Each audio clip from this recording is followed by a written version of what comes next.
6 గ్యారంటీలని చెప్పి ఆగం చేసిర్రు. పథకాల పేర్లు చెప్పి పబ్లిక్ను మోసం చేసిర్రు. గద్దెనెక్కేదాకా 100 చెప్పిర్రు కానీ ఇంత కుర్చీలో కూర్చున్నాక రందులు బాపిందే లేదనుకుంటా కార్ పాటోలుండి కాంగ్రెస్ సర్కార్ మీద 7 దోషుల్లా ఎర్రమన్నెత్తి పోస్తూనే ఉన్నారు. ఇక రుణమాఫీ ముచ్చటకొస్తే 2 మాటలు ఎక్కువనే అంటుండే.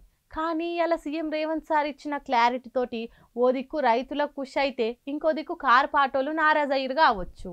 ఏమాయ రుణమాఫీ ఏందాకొచ్చే ముచ్చట కుర్షెక్కంగానే ఇస్తాము అని అన్నారు. కుదార్థంగా ఉన్నారు ఇప్పుడు అని అనుకుంటా ప్రతిపక్షాలు కాంగ్రెస్ సర్కార్ మీద కన్నెర చేసుకుంటా కామెంట్ చేసిన ముచ్చట్లు అందరికీ ఎరికే. 15 ఆగస్టు లోపల చేయకుంటే ఇంకా ఘోరంగా రోస్ట్ చేస్తాము అని అనుకుంటా మోస్ట్ వైలెంట్ వార్నింగ్లు ఇచ్చారు కూడా. ఇక పంచాయతీకి పడదపడేస్తట్టు రుణమాఫీ మీద రైతులకున్న రందులు బంద్ అయ్యేటట్టు అసలు ముచ్చటను ఎక్స్లో రాసుకొచ్చిండు సీఎం రేవంత్ రెడ్డి. రుణమాఫీ మీద సర్కారు సోమవారం నాడు గైడ్ లైన్స్ జారీ చేసింది. రాహుల్ గాంధీ ఇచ్చిన మాట కట్టుబడి 15 ఆగస్టు లోపల 2 లక్షల రుణమాఫీ చేసేందుకు సర్కార్ రెడీ అయింది. ఎంత కష్టమైనా ఎంత భారమైనా ఒకటేసారి రుణమాఫీ చేస్తామని అనుకొచ్చిండు. అన్నం పెట్టే రైతును అప్పుల ఊబికెళ్లి బయటికి గుంజేసి ఆశల సాగు దిక్కు నడిపించేది రుణమాఫీ పథకము. రుణమాఫీ అమల ఫస్ట్ పని కేబినెట్ ఓకే చేసుడు, అటంగా ఏ తీరులో అమలు చేయాలనే రూల్స్ పెట్టుడు. మా ప్రజాప్రభుత్వం చేసే ప్రతి నిర్ణయంలో రైతు సంక్షేమ కోణం ఉంటది. ఇది రైతన్నకు మీ రేవంత్ అన్న మాట అని రాసుకొచ్చిండు. ఇక ఇది చూసి రైతులుండేమో అమ్మయ్య మొత్తానికి ఇప్పటికన్నా 15 ఆగస్టు నాటికి పరిశ్రమలు తీరుతాయని తెలిసిపోయింది అని అనుకుంటా మనసు నిమ్మలం చేసుకుంటే, కాంగ్రెస్ కార్యకర్తలు ఉండేమో చూసిర్రా ఇచ్చిన మాట తప్పుడు మా హ్యాండ్ పార్టీ గ్రాండ్ హిస్టరీలే లేదు అట్లుంటది మా ప్రజాపాలనతోని అని ఎలివేషన్లు ఇచ్చుకుంటే ఈ ముచ్చటను ఖుషీలో షేర్లు చేస్తున్నారు. మరి నిజంగానే అన్నట్టే ఆయనతో రుణమాఫీ చేస్తే ప్రతిపక్షాలు పంచాయతీ చేస్తేందుకు పాయింటే లేకుండా పోతుంది కాబట్టి చూడాలి అప్పటి వరకు ఏమవుతుంది అనేది. వారం 10 రోజుల సంధి గ్రూప్స్ 2 వాయిదయ్యాలి, డిఎస్సి వాయిదయ్యాలి, 1:100 మందిని పిలవాలి, మళ్ళా కొత్త నోటిఫికేషన్ తోని పోస్టులు పెట్టాలి అని నిరుద్యోగులే కొన్ని వర్గాలుగా విడిపోయి లొల్లీలు చేస్తుండ్రు.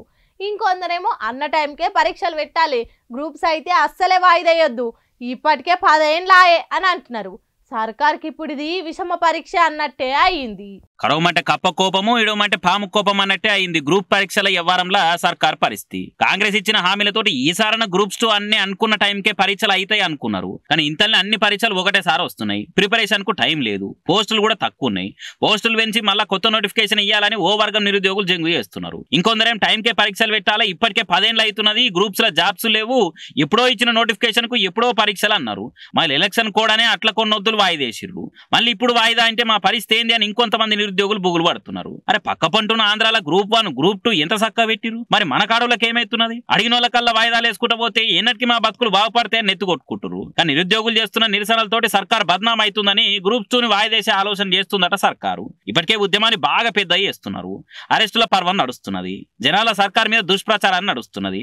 దాన్ని ఓగొట్టాలంటే వాయిదేస్తేనే మేలని కొంతమంది సీఎం సార్కు సలహాలు ఇస్తున్నారట. దాంతో సార్ కూడా మార ఆలోచన చేస్తున్నారట. మరి చూడాలి ఏమైతుందో గానీ. కొందరైతే వాయిదేస్తేనే ఫాయిదా ఉంటుందని అంటుంటే ఇంకొందరేమో ఇంకెంతకాలం ఇట్లనే వాయిదాలు ఇస్తారని భయపడుతున్నారు.